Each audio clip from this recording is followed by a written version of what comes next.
And of course, Domino is the one to chime in here because she's the voice of the generational female wisdom in my life and in herself.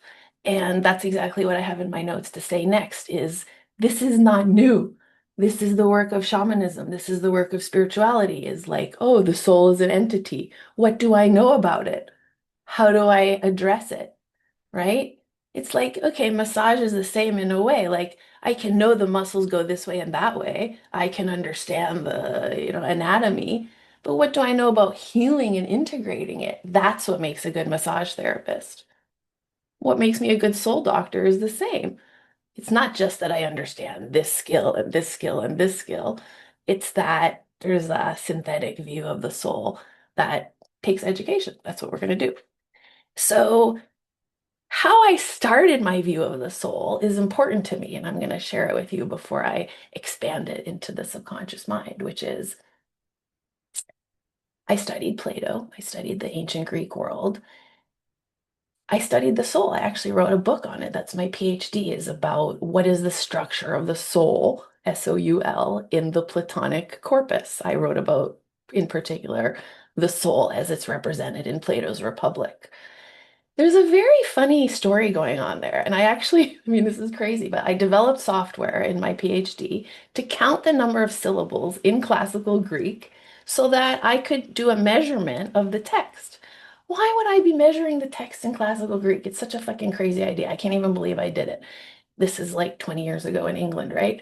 Anyway, but the reason I did it was because, check this out, the Platonic understanding of the soul is that it is a reflection or a mirror or a analog to the cosmos, to the universe. And so every human person is a iteration of God or of goddess or of everything. And he took it in a literal sense that there's a structure to that. So, like the universe is structured this way, and our soul, when it's feeling healthy and well, takes on those same mathematical relationships. And he measured his text to represent that. So, you could actually measure that the text represents the same harmonical principles as does the universe. So, the quick summary is the universe is harmonical, musical, and when you're healthy, so is your soul. They reflect the same thing. That's what has underpinned my whole understanding of the soul in totality is how do we make it harmonical that way? How do we increase the harmony of the soul? And so that's what I'm going to show you this weekend is just different viewpoints I have of that, which help me to help the clients quickly. Did that make sense? You know what I'm talking about? Sort of. Okay. The more you understand that, the more you have a view of it, the more you can help people. The less pressure you put on yourself because you understand more of that, or at least your own view of that, the faster your approach is going to be. The easier transformation becomes when you yourself have a view of that topography. So Brooke was saying, yeah, why am I here is to be more sure of myself and get the transformations faster. So that's exactly the idea, right? Is you already know the principle, but we can go faster by reading the map more efficiently. So the trust in the process is an MOS because you make more money, you go faster, and you get better referrals this way.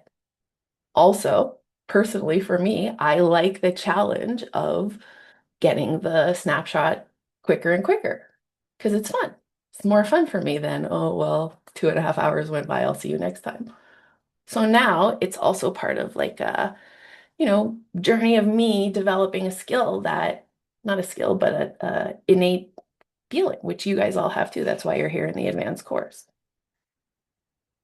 So structural trust is what I'm calling that.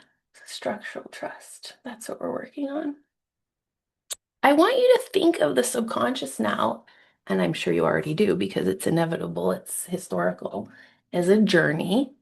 But I also want you to now think of it as having exit ramps and choices on where you can get off to a rest stop or to a different destination.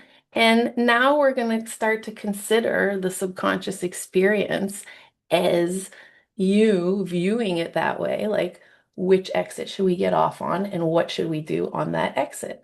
That's what this course is going to present you is like, oh, well, if we're at this one, which I know what it is, what should we do here?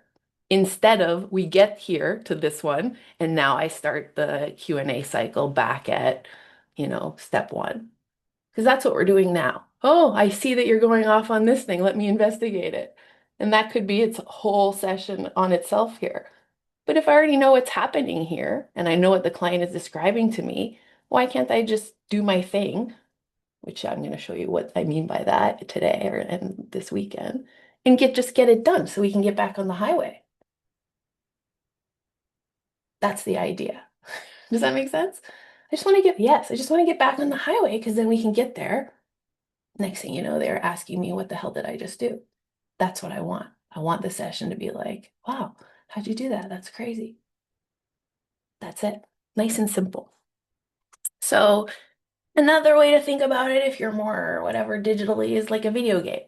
Like all video games have ways to jump levels and to get more points, but you have to know them. You have to already know where they are, right? Like you can't sit down and be like, oh, I know how to skip from this one through the warp hole. Like, well, there's only a wormhole.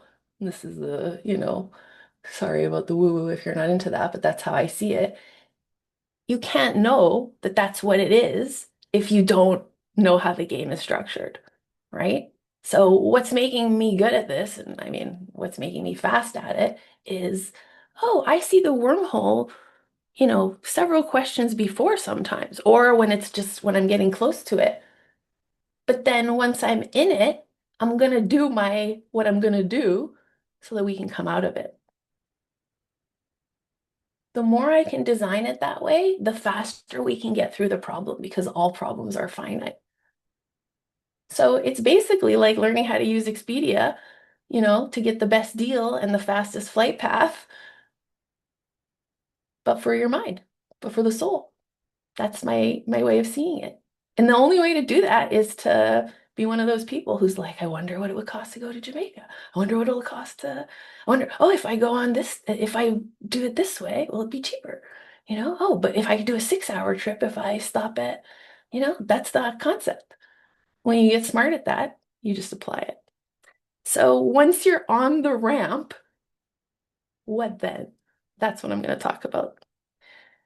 Don't repeat level 1 and 2 endlessly. That's the whole thing about level 3 is I have so far told you, just keep going back to that in a circle in a circle until it ends. But I think that's really actually not that efficient.